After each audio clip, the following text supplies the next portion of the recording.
ओम भगवते वासुदेवाय नमः। मैं आप सब लोगों को अनंत चतुर्दशी की व्रत कथा सुनाने जा रही हूँ। कथा को सुनने से पहले लाइक कर देना, कृपया चैनल सब्सक्राइब कर देना, धन्यवाद।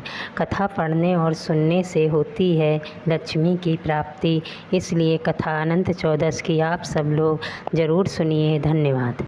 अनंत चतुर्दशी की व्रत कथा। भाद्रपद की शुक्ल पक्ष की चतुर्थी को अनंत चतुर्थी का व्रत किया जाता है। इस दिन भगवान विष्णु की पूजा अर्चना के बाद अनंत सूत्र बांधा जाता है। इस व्रत से जुड़ी एक लोक कथा है।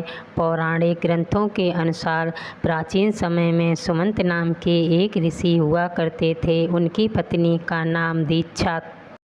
कुछ समय के पश्चात दीक्षा ने एक सुंदर कन्या को जन्म दिया, जिसका नाम रखा गया सुशीला।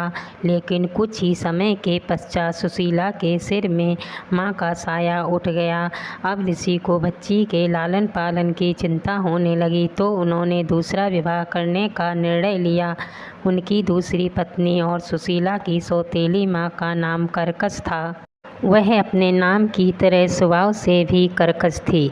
जैसे तैसे प्रभु कृपा से सुशीला बड़ी होने लगी और वह दिन भी आया जब ऋषि सुमंत को उसके विवाह की चिंता सताने लगी।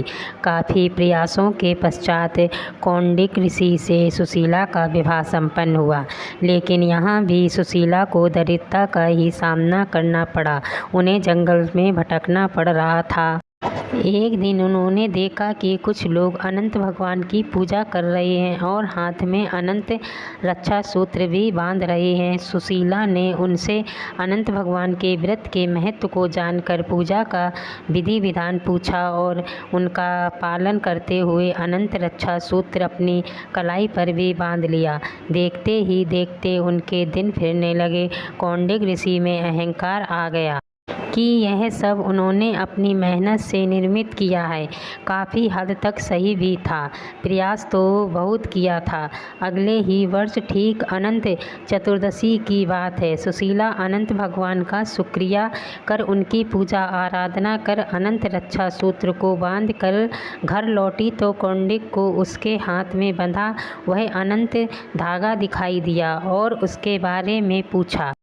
खुशी खुशी बताया कि अनंत भगवान की आराधना कर यह रक्षा सूत्र बंधवाया है। इसके पश्चात ही हमारे दिन बदले हैं। इस पर कौंडिक खुद को अपमानित महसूस करने लगे कि उनकी मेहनत का श्रेय सुशीला अपनी पूजा को दे रही है। उन्होंने उस धागे को उतरवा दिया। इससे अनंत भगवान रुष्ट हो गए और देखते ही देखते कौंडिक अर्श से फर्श पर आ गिरे। तब एक विद्वान ऋषि ने उन्हें उनके किए का एहसास करवाया और कौंडिक को अपने कृत्य का पश्चाताप करने को कहा। लगातार 14 वर्षों तक उन्होंने अनंत चतुर्दशी का उपवास रखा और इसके पश्चात भगवान श्री हरि प्रसन्न हुए और कौंडिक व सुशीला फिर से सुखपूर्वक रहने लगे। अनंत चतुर्थी की कहानी सुनकर लाइक कर देना, कृपया चैनल सब्सक्राइब कर देना, धन्यवाद।